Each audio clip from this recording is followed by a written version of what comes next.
So our second speaker is Dr. Seiko Mimaki, also joining us from Japan. She's an associate professor at Takasaki City University of Economics. By the way, she will be moving to Doshisha University in Kyoto in a month or so. She received her BA, MA, and PhD from the University of Tokyo and was a visiting fellow at Harvard University and Johns Hopkins University. Dr. Mimaki explores various transnational reconciliation and peace building efforts in human history. Her recent publications include International Society in the Early 20th Century, Asia Pacific, published also recently in 2021, and also an article, Law Against Empire or Law for Empire, American Imagination and the International Legal Order in the 20th century, in the Journal of Imperial and Commonwealth History. Also, that was a recently published article. So with that, I would like to hand the floor to Dr. Mimaki. Thank you so much, Aiko, for very kind introduction. Actually, Aiko and I are quite very old friend, and we studied together for a long time, and I really respect her scholarly work. So I'm very happy to be here with Aiko and all Chris and so her students. So my presentation. So let me first share my PowerPoint. So my presentation, okay, so my presentation title is Beyond Pan-Asianism. So, and the main focus of my presentation is non-aligned movement in the contemporary world. So my talk is about the contemporary world. I will briefly mention the current crisis in Ukraine. So, and my focus, and I want to discuss what's new world order can be possible. So let me briefly introduce my presentation overview.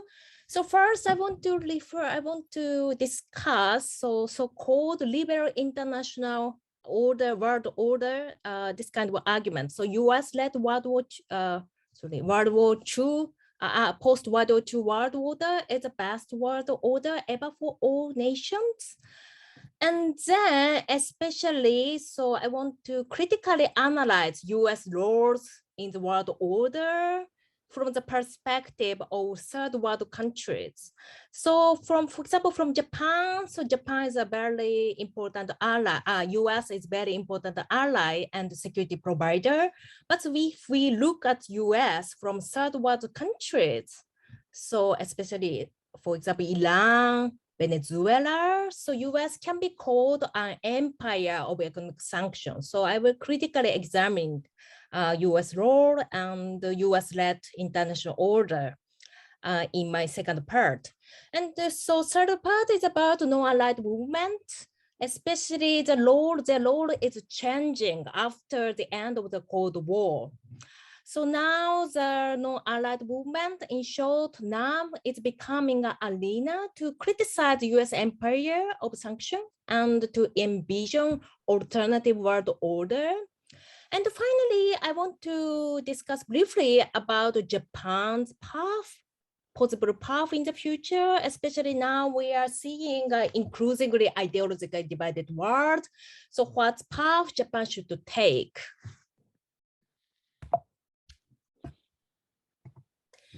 So first, so US led post-World War II, sorry, this is a typo. So US led post-World War II world. So some US scholars, or not some, many US scholars say this is the best world order. So the world order is liberal and the US was a strong power, but also the benevolent liberal power. But I want to first critically examine this kind of argument. So as if you are IR study students, I think everyone knows this book, John Aikenberry, so very famous scholar at Princeton University, IR scholar. So, and the one was the main proponent, prominent scholar of advocating liberal international order.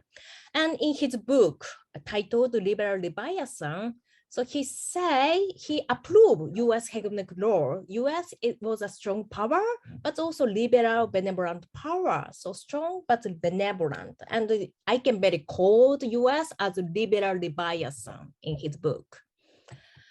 But so, for example, Professor Aikenberry say US has been a liberal Leviathan, which has huge power, yet appreciated international institutions, international norms and rules, thus generated stability and prosperity for all nations. So frankly, he denied the argument of US imperialism because US was a strong power.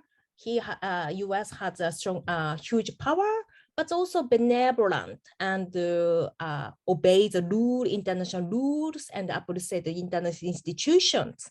This is the core of Aikenberry's liberal Leviathan argument. And from this view, for example, Aikenberry and these IR scholars were quite critical of Trump, seeing him as a destroyer of so-called US-led liberal international order. So during Trump presidency, so many IR scholars issued their open letter titled Why We Should Preserve International Institutions and Order, published in New York Times in 2018. So in this open letter, what the argument? They say the international order formed after World War II provides important benefits to the United States as well as to other countries. So again, the US-led post-World War II order was good, not only for United States, but also for beneficial for other countries, the same argument we see. And the United Nations, NATO, the World Trade Organization, the European Union, and other post-war institutions all help to provide economic stability and international security, contributing to unprecedented levels of prosperity and the longest period in modern history without war between major powers.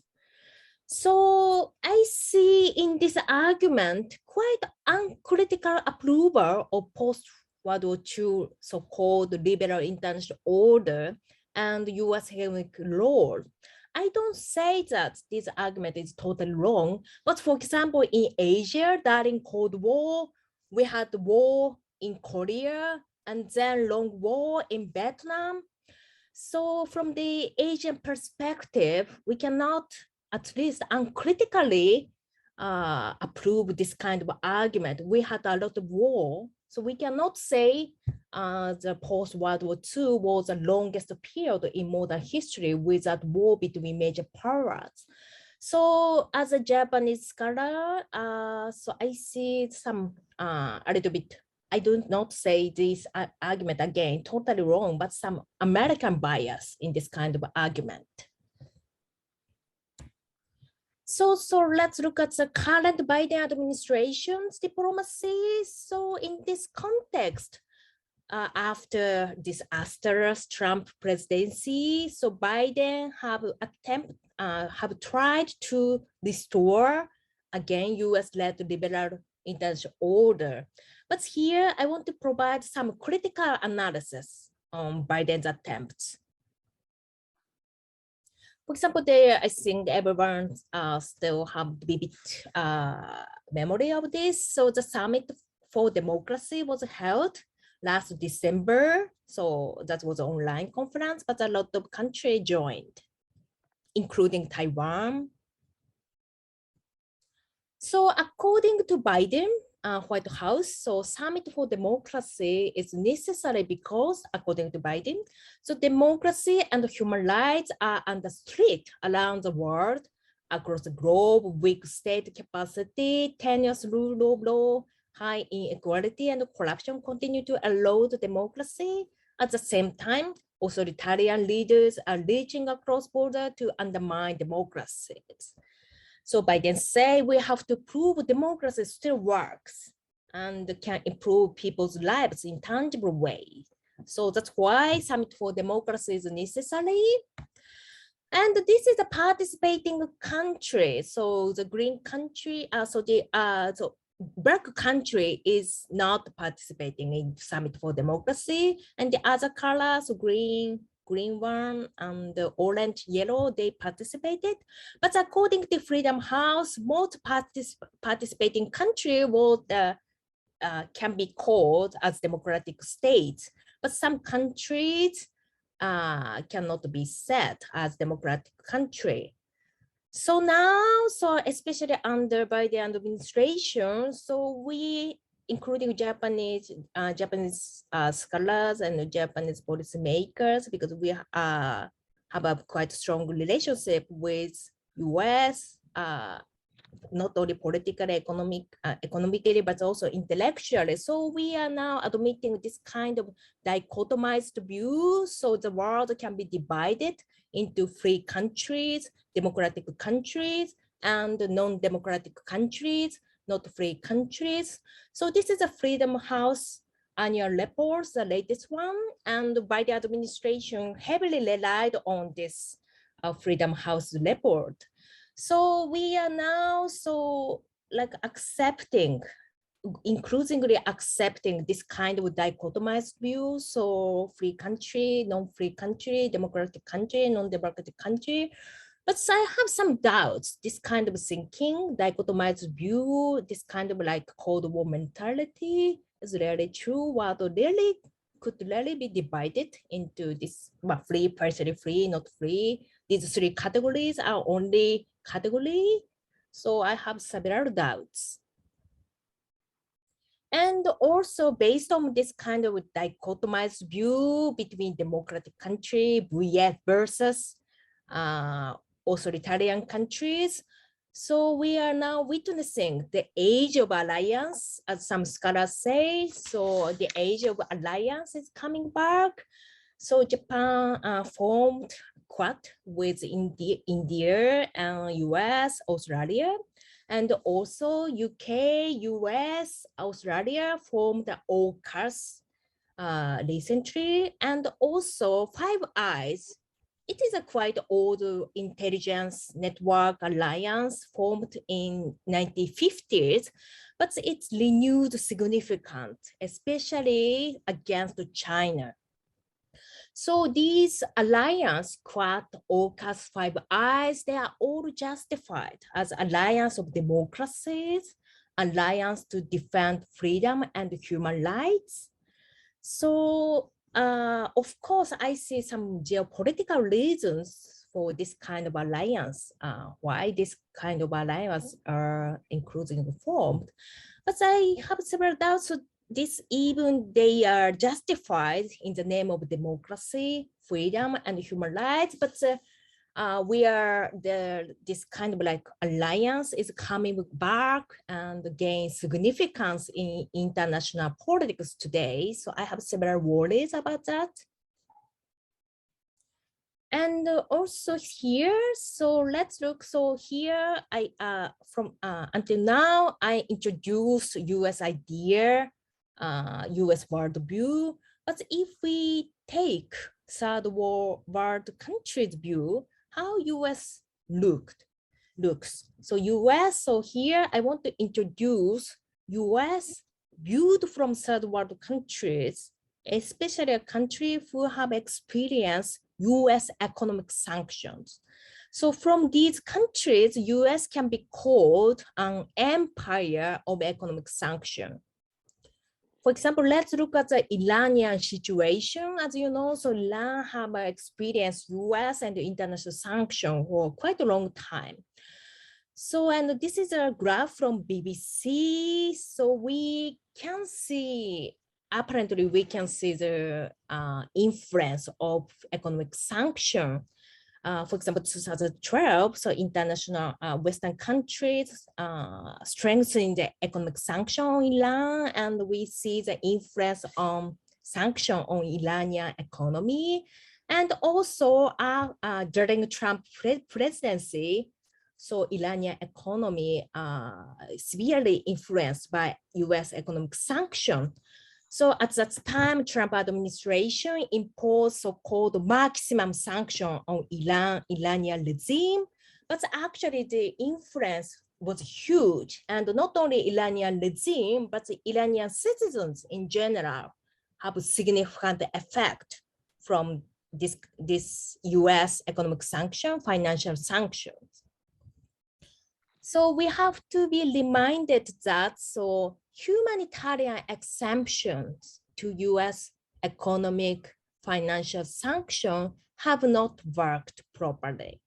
So US government officials always say, so they have stand with Iranian people. So they are against Iranian regime, but they stand with Iranian people, and thus they build exemptions for humanitarian imports into its financial sanctions.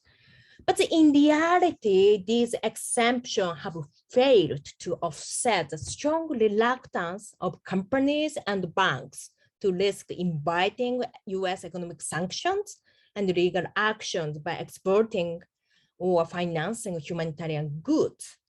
So the result has been to deny Iranian citizens access to essential medicines and to impair their right to health, especially during COVID-19 crisis, which is still ongoing. For example, so US sanctions have barred Iranian citizens from using a Johns Hopkins map. So as you know, so this is one of the most reliable map to track the COVID-19 virus. But the Iranian people, they couldn't have access to this map because of the economic sanction and financial sanction imposed by US. So we can easily imagine how it affects on Iranian citizens. And also, let's look at the Venezuelan situation. So Venezuela, so they also have the severe US economic sanction, and the number of Venezuelan citizens living their country has already reached 4 million, even by mid-2019. So according to UNHCR, Venezuelans are becoming one of the single largest population groups displaced from their countries. So, so this Venezuelan humanitarian crisis, and if we see US from these people, Venezuelan citizens, we have the different image of US. And also, so let's look at the situation of Afghanistan. So US troops entirely withdrew from Afghanistan last August. But Secretary of State Anthony Blinken say US will not lift sanctions. So they impose severe sanctions on Taliban regime since then. But again, so US sanctions have affected not only targeted the Taliban regime, but also Afghanistan citizens in large. So while the US intend to punish the Taliban, and yes, it is also true that Taliban has suggested an extreme risk of human rights, especially human rights, as we all know, by imposing economic sanctions. This is a US argument, US justification of economic sanction of Afghanistan. But in reality, a lack of funding options has escalated the humanitarian crisis the Afghan people have been facing. For example, according to the UNDP, as much as 97% of Afghan population is at risk of falling below the poverty line, and already starvation, severe poverty is prevailing in Afghanistan. And now we are all watching at Ukraine situation, and of course there are so many reasons for that, but almost not many people looking at the Afghanistan humanitarian crisis. So And so until now, so I pointed out, so US led international order have also many problems. And especially from third world perspectives, US cannot be called as benevolent hegemon, and they are quite, yeah, we can call that the US is also an empire of economic sanction. So here I want to try to see non-allied movement as an arena to criticize US empire of sanction as we saw, and to envision alternative world order. But I added the question because so this is my still tentative idea. So first, let me briefly introduce non-allied movement. At present, non-allied movement, in short, NAM has 120 member states, 70 observer countries, and 10 observer organizations. It is a quite large forum. And also I want to point out, after the end of the Cold War, so NAM renewed significance. So NAM originally created in 1961, so inspired by the Bandung Conference, and joined by a group of post-colonial African and Asian countries. And their purpose was to refuse to ally with the Soviet Union or the United States during the Cold War. And after the end of the Cold War, NAM has renewed the significance as an important multilateral framework to decrease international reliance on US dollar with alternatives to the US controlled financial system.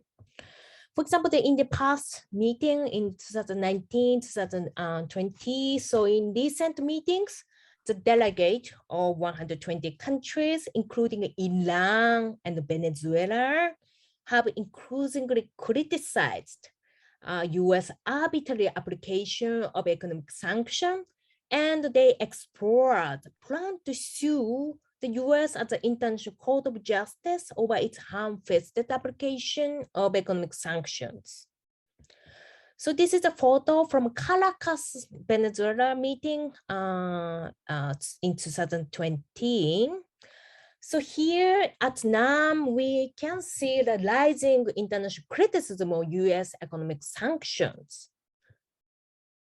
For example, at this meeting, Iranian Foreign Minister Javad Zarif say, today in the Middle East and the region of South America and Latin America, the US is creating instability and insecurity. So he bitterly criticized US-led world order. And also Venezuelan Foreign Minister Jose Arias also said that now the non-allied movement is a backchain against unilateralism, against the domination of this powerful government, it means the United States, to control men and women who believe in humanity. So NAM is becoming a forum against US unilateralism, against US inhumane economic coercion. And also, not only at NAM, but for example, at the UN Human Rights Council, again, Venezuelan Foreign Minister Jose Arias gave a speech criticizing US economic sanction. So he said, since 2014, more than 300 unilateral measures have been adopted by the United States to affect the economic performance and undermine the human rights of the Venezuelan people. And he criticized the US hindering access to food and medicine as weapons for political coercion. So US is using economic sanction as weapons. So these action, US action is clearly a criminal action. Jose Arias say the unilateral coercive measures are equal to weapon of mass destruction. So he criticized US economic sanction using quite very strong words. And he also said this is already this can be said a masked form of warfare. Tanks, aircraft, bombs, and missiles are replaced by financial blockades. The United States Department of the Treasury, which imposed economic sanction, Venezuela is today the economic Pentagon that commands this economic war against hundreds of millions of human beings in Venezuela. And so this Arias's statement, Venezuelan foreign minister's statement, were quite applauded at UN. But so here, especially during ongoing Ukraine crisis, so this can be a turning point for non-allied movement, because both Ukraine and Russia have observer status of non-allied movement. So the situation is becoming complicated. For example, Russia quite newly joined as an observer now. And Putin said last October, so non-allied movement consistently safeguards the principle of the unconditional equality of all the states, the respect for their sovereignty and legitimate interest, and favors a constructive multilateral dialogue in strict compliance with the letter and spirit of the UN Charter. So after seeing the Ukraine crisis, so what Putin say at that time and the ongoing crisis are totally opposite. But anyway, and Putin also say, so this reputable and representative structure, so now non-allied movement make a considerable contribution to the collective efforts of building a more democratic and stable world order and strengthening the trust and mutual understanding between members of the international community. So no one knows what's Putin thinking now and why Putin invaded, what's his worldview, but he apparently have quite anti-Western, so he's quite against Western dominated international view. So for Putin, so non-allied movement, which also criticized US-led international order, US coercive measure. So for Putin, so non-allied movement can be a useful forum to advocate like anti-Western international order, alternative of Western international order. So now, Russia and non-allied movement, so they are becoming close. But so Ukraine also have the observer status. So at the plenary session of the high-level meeting during the Belgrade conference, marking the 60th anniversary of the first meeting of non-allied movement held in last December, the Ukraine ambassador to Serbia, Alexandrovich, called on non-allied movement members to take decisive action against Russia, which he accused of violating the basic principle of the NAM and the United Nations. So now for NAM, it's in the quite a different position. And actually, so this is a quite ongoing situation. So I do not have the clear, this is not like fixed observation, so tentatively, so I see quite mixed responses of these countries, non-allied movement countries toward the Ukraine crisis, because they have quite strong suspicion toward the US. So many non-allied movement countries have fear of being dragged into another Cold War between the US and Russia. So most states have already diversified their economic and military relations with world powers and prefer not to choose between Russia and the US or between the US and China. So some countries are dependent on Russia, for example, for wheat, energy, and military hardware, and depend on China for investment loans and trade. So they have fear of being dragged in great power rivalry. And even though it is quite apparent that Kyiv is the victim and Moscow is in the aggressor in this crisis, but in the eyes of many non-allied movement countries, the United States, who have acknowledged themselves as a so-called world policemen and numerously interfered in the international affairs of other nations, it's also not totally innocent. So they have quite a mixed feeling, and which prevent them to show the decisive attitude toward the Ukraine crisis. But we have to see the situation because it is, of course, changeable. And finally, let me briefly mention the Japan's possible path in a quite ideologically divided world, so democracy, authoritarian countries.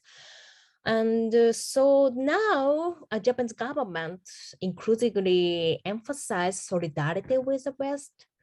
Of course, I see the many reasons for that, but at the same time, so I have several doubts, and I want to pose a question: is solidarity with the West as an only option for Japan? So, for example, Japan is a member of Quad, but also Japan is. There's some sign that Japan is eager to join the AUKUS or this kind of alliance. For example, former Prime Minister Shinzo Abe, he's the longest serving Prime Minister ever. So what he mentioned on AUKUS recently. So at the online forum last November, Abe said that Japan should cooperate with AUKUS security partners, United States, Britain, and Australia, which enable Australia to acquire technology to deploy nuclear-powered submarines.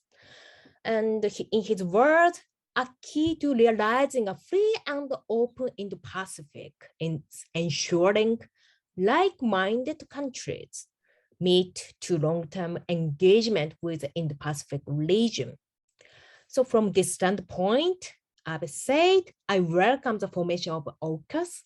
I believe Japan should engage in AUKUS cooperation in such areas as cyber capabilities, artificial intelligence, and quantum technologies. And Japan also looked quite favorably Five Eyes intelligence sharing. The then Defense Minister, Taro Kono, he is one of the vocal proponents of Japanese membership in the Five Eyes. In an August 2020 interview, Kono says, so Kono showed Japan's interest in joining Five Eyes. So this is an intelligence sharing relationship between Australia, Canada, New Zealand, United States, and United Kingdom. So through Japan enjoys high level of cooperation with high five countries, arguments say, like Kono say, so Japan can formally become a Six Eyes and strengthen in the face of Chinese growing military and cyber capabilities. And also, so under Prime Minister Abe's administration, and then Suga administration, and the current Kishida administration, so we have strengthened the U.S.-Japan alliance, especially thinking about China's growing military and economic presence. But so finally, let me introduce some different voices in Japan. And there's several critical views on U.S. hegemonic role, and several people have doubt we can really get stability and peace just only through accepting U.S. hegemonic roles and strengthening the Western alliance. So let me introduce, I think he's a very interesting and important person in many senses, Dr. Tetsu Nakamura, a Japanese doctor who has worked in Afghanistan and also Pakistan for 20 years as head of Peshawar Medical Association as an NGO that he founded in 1983. So Dr. Nakamura for a long time had been involved in the construction of irrigation channels and tree planting activities to open up new farmland after severe drought hit Afghanistan in 2000. So the picture shows how Nakamura changed the landscape of the several areas in Afghanistan.